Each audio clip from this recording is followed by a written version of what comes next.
जी की कृपा से मैं पूजन पाठ तो करता हूँ, परंतु क्रोध भाव में मुझसे अपशब्द निकल जाते हैं, जिससे मेरे अपनों को तकलीफ पहुंचती है। मैं अपनी वाणी पर नियंत्रण पाना चाहता हूँ महाराज जी। वाणी पर नियंत्रण तभी होगा जब नाम जप करोगे। ये शुभ क्रिया के अंतर्गत आती आराधना नहीं बनेगी। आराधना तब बनेगी जब अंदर हृदय से प्रभु के शरणागत होकर नाम जप करो और हृदय से भगवान के आश्रित हो जाओ। तो जो अध्यात्म बल मिलता है, भागवतिक बल मिलता है, उससे हर इंद्रिय पवित्र हो जाती है। इंद्रियां अपवित्र हो गई हैं, अंतःकरण अपवित्र हो गया है। तो ये अपवित्र अंतःकरण का लक्षण है काम से प्रभावित होना, क्रोध से प्रभावित होना, लोभ से प्रभावित होना, मोह से प्रभावित होना। ये जो षट विकार हैं, ये मलिन कर दिए हमारे अंतःकरण को। नाम, एकमात्र नाम, ये इसमें कोई प्रश्नवाचक चिन्ह नहीं है।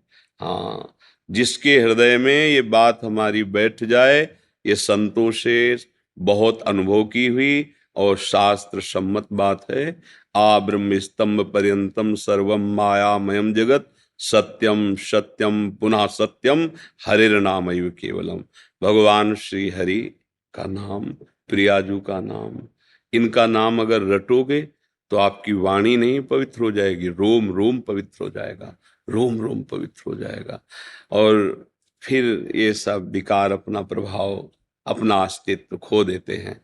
अगर नाम जप नहीं चल रहा है तो फिर छोटी मोटी शुभ क्रियाओं में इतनी सामर्थ्य नहीं कि हमारे हृदय को पवित्र कर सके। इसलिए अभी आप पर कृपा है कि आप अपनी वाणी के दोष को, अपने दोषों को पहचान रहे हैं।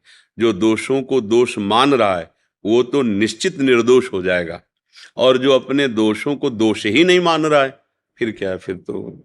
और देखो, अभी समय है, आपका स्वास्थ्य ठीक है, आपकी बुद्धि ठीक है, बराबर एक सब दिन होते ना एक समान, एक जैसा नहीं रहेगा।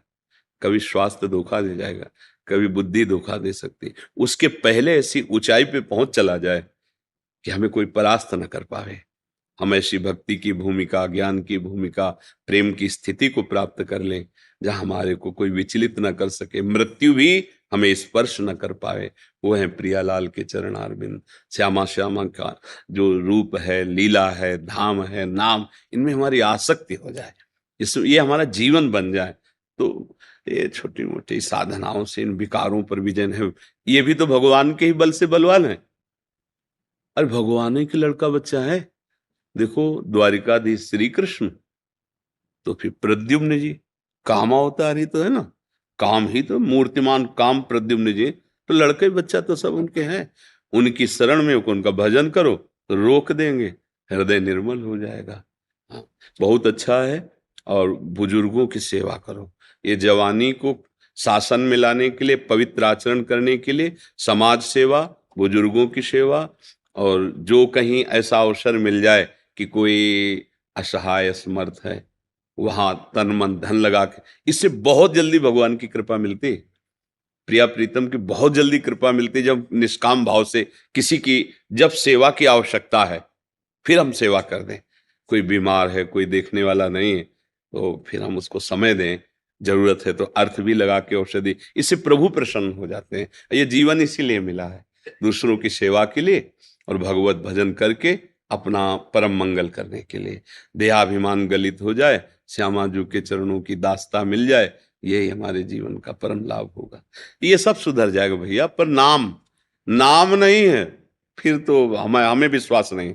क्योंकि वाणी से ऐसा अपराध बन जाएगा, सारे सुकृत एक साथ नष्ट हो सकते हैं। आपने किसी वैष्णव की निंदा कर दी, वैष्णव निंदा आती बुरी, भूल जने भूल करे जिन कोय, कि ये सुकृत बहु जन्म के क्षण में दाय। एक क्षण में 2 मिनट वैष्णव निंदा, किसी महापुरुष की निंदा कर दी, पूरा चौपट कर दिया तुम्हारा जितना शुभ जमा था। किस काम में आया शुभ, किस काम में आया? कि ये सुकृत बहु जन्म के। अपनी जबान जब गलत है ना तो निकल ही जाता है किसी संत की निंदा, किसी महा। अब आपको क्या पता कौन कितनी स्थिति में स्थित है। आप प्राकृतिक नेत्र वाले हैं तो बाहरी चीजें देखेंगे, अंतर में वो कहाँ विचरण कर रहे हैं। ये वृंदावन धाम है, एक से एक महापुरुष। हाँ, बाहर से कोई थोड़ी पहचान लेने वाली बातें, ये तो अंतर की बातें हैं। इसलिए अगर हमारी वाणी में नाम चलेगा तो फिर देखना, जहां आप निंदा करने लगोगे हृदय जलने लगेगा। गलत हो रहा है, मेरे से गलत हो रहा है, तुरंत नाम आपको बचाएगा। नाम जैसा कोई मित्र नहीं है। जिसकी जिह्वा पे नाम चलता है मानो वो पहरेदार हर समय हमारे पास। नाम पहारू दिवस निशी, रात दिन वो नाम हमारे साथ है, कोई तुम्हें परास्त नहीं कर सकता। तभी हमें काम क्रोध सताएंगे जब नाम नहीं होगा। इसीलिए हनुमान जी महाराज कह रहे हैं, बहुत ज्ञानी हैं और परम भक्त हैं। का हनुमंत विपत्ति प्रभु सोई, जो तो सुमिरन भजन न होए। जहां सुमिरन भजन छूटा कि माया अपना प्रभाव डाल देगी। अगर भजन चल रहा है तो अंदर स्फुरित होगा, पर भजन उसको शांत करता रहेगा, काटता रहेगा। और इसका काम है जो विकारों का, पहले भजन बंद करवाएगा, तब अपना प्रभाव डाल सकता है। प्रभु को भूले बस विपत्ति आ गई। वो कोई न कोई ऐसी वृत्ति फंसा देगा जिसमें हम जलेंगे, जिसमें हमारी धर्म वृत्ति क्षीण हो जाए। इसलिए सावधान, हर समय नाम जपते रहो। और नाम जप वही कर सकता है हर समय जो शराब नहीं पिएगा, मांस नहीं खाएगा, पराई स्त्री से व्यभिचार नहीं करेगा, गंदी बातें, गंदा दृश्य, वही नाम जप। पापवंत कर सहज स्वभाव, भजन मूर्ति भाव न कहो। पापी पुरुष बैठ के भजन कर सकेगा? अरे जो पे दुष्ट हृदय सोई होई, मोरे सन्मुख आव की सोई। अगर दुष्टता करोगे तो न संत के सामने जा पाओगे और न भगवान के सन्मुख हो पाओगे। गालियां तुम्हारे मुख से निकलेंगी क्योंकि तुम्हारी दुर्गति होनी है। इसलिए बहुत बढ़िया अवसर है, अभी बुद्धि काम कर रही, भगवान की शरण में होकर नाम जप करें और ये गंदे आचरण न करें। ये थोड़ी देर मनोरंजन का दिखावा केवल मन करके हमें फंसा देता, फिर फांसी ऐसी लगे तेसम दुख न। दुर्दास जी कह रहे हैं, विषय चुगा जिन चुगे मन, चुगत कछुक सुख होए, फिर फांसी ऐसी लगे तेसम दुख न कोय। पराई स्त्री माता बहनों की तरफ गंदी दृष्टि रख के तो फिर जो उसका परिणाम आएगा। अभी लोग कहते मनोरंजन है, क्या है? नहीं नहीं, मनोरंजन नहीं। देखोगे, आप खुद देखोगे, गाड़ी चलते चलते रोड में आग लग गई, बोले 5 लोग भूंज गए उन्हीं में। यह है तुम्हारे मनोरंजन का फल। तुम्हारी दुर्दशा तुम्हारे द्वारा ही होगी। कर्म किसी को बख्शता नहीं है, पर उसका परिणाम ऐसे नहीं मिलता कि देखो इसने उसे ऐसा कहा था तो ये परिणाम मिला। इसलिए लोगों को समझ में नहीं आता।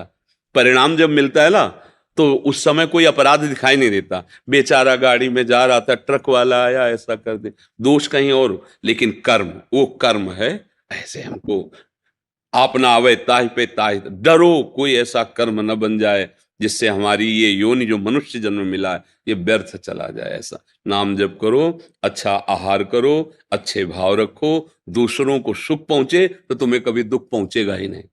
एक बहुत अधिकारी आए थे एक बार अपने पुत्र को लेके, वो मतलब ऐसे, तो बाबा भगवान कितने देखो है।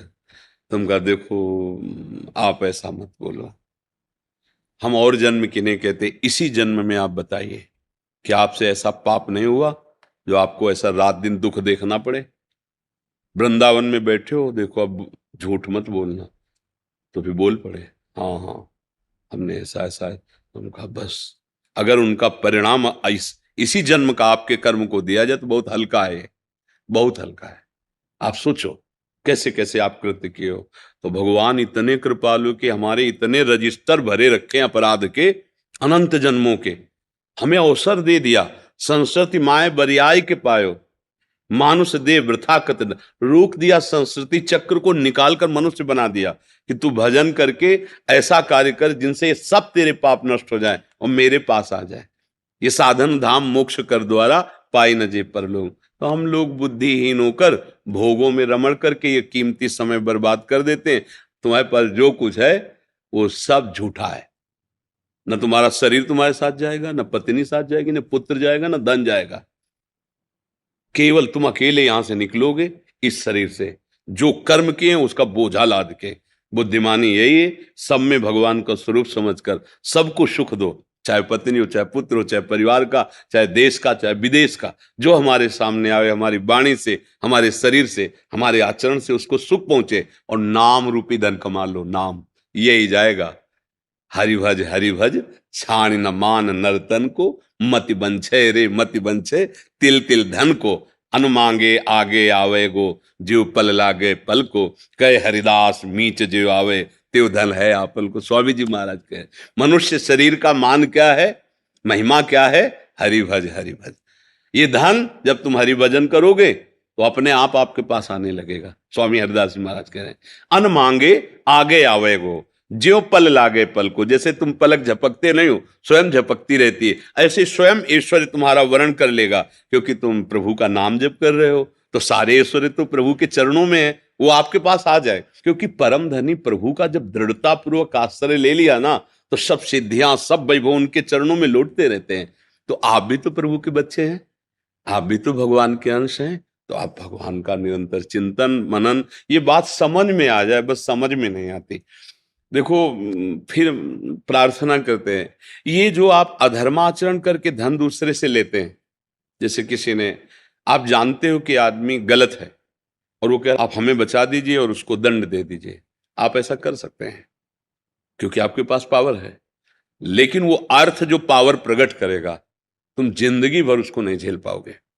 वो ऐसी जगह मार देगा, ऐसी जगह कष्ट देगा कि तुम, अब बहुत प्रसन्नता से आप ड्यूटी से घर आए, आपका बच्चा, आपकी पत्नी, ऐसे रूप, ऐसे उनका स्वभाव, ऐसी उनकी चेष्टाएं, ऐसी उनकी गति कि आप देख के जल जाओगे। क्यों? क्योंकि अधर्म का धन आप लगा रहे हो।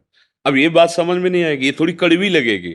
और आपको जो धर्म से मिल रहा है, हम ये कह सकते हैं कि आप 4 सब्जी और 4 दाल न रख के 1 दाल रोटी पाओगे, पर आपका परिवार सुखी रहेगा, आप बुद्धिमान होगे, आप आनंदित होगे। पर यह भाषा समझ में नहीं आती, ये भाषा समझ में नहीं आती। ऐसा लगता है अर्थ से ही सुख है। नहीं नहीं, भूल मत करना, जहर है। अधर्म के द्वारा कमाया हुआ धन ना इस लोक में सुख देगा और ना परलोक में सुख देगा। इसलिए शास्त्र की बात समझनी पड़ेगी, बिल्कुल समझनी पड़ेगी। अगर नहीं समझोगे तो ये जीवन का जो लाभ है वो नहीं ले पाओगे। फिर जाना पड़ेगा, फिर सोचो, नहुस जैसा महापुरुष जो देवराज इंद्र बनता है, वो गलती हो जाती तो आकर के अजगर बन जाता है, तो हमारे लोगों की क्या दशा होगी? कैसे महापुरुषों की जरा से चूक में क्या निर्णय होता है, हमारी दशा क्या है? इसे जरा सा झूठ बोले, अस्वस्थामा मरो, नरो या कुंजरो, तो नरक दिखाया गया। तो हमें मोबाइल तो झूठ का मतलब, झूठ की मशीन समझो उसको, मोबाइल को। बोले कहां से बोल रहे हो? पास में वाली गली से बोल रहे? बोले हैं आगरे में हैं, कल आके आपसे मिलेंगे। बगल में गली में। मतलब झूठ बोलना जी इतना पाप समझा जाता था, अब वो झूठ भला माना जाता है कि झूठ बोल रहा है। बहुत सावधान, बहुत सावधान। बड़ी कृपा है जो आपको सत्संग मिल रहा है, बड़ी कृपा है जो आप सत्संग की बातें सुन के मानना चाहते हैं। अभी अवसर है, आगे कलिकाल और ऐसा रूप लाएगा, निकल नहीं सकते, मतलब चांस ही नहीं है। एक उपाय रह गया, अभी आचरण पवित्र करके नाम जप कर लो तो कल्याण हो जाएगा। और अगर ये चूक गए तो आगे नाम भी नहीं जप पाओगे। ऐसा व्यवहार होगा, ऐसा आहार होगा कि बिल्कुल कहीं भी नाम जपने की गुंजाइश ही नहीं रह जाएगी। कितने जीव ऐसे, कोई जिंदगी में रामकृष्ण नहीं बोलते, बोल ही नहीं सकते। वो सबसे प्रार्थना है, अच्छे आचरण करो, नाम जप।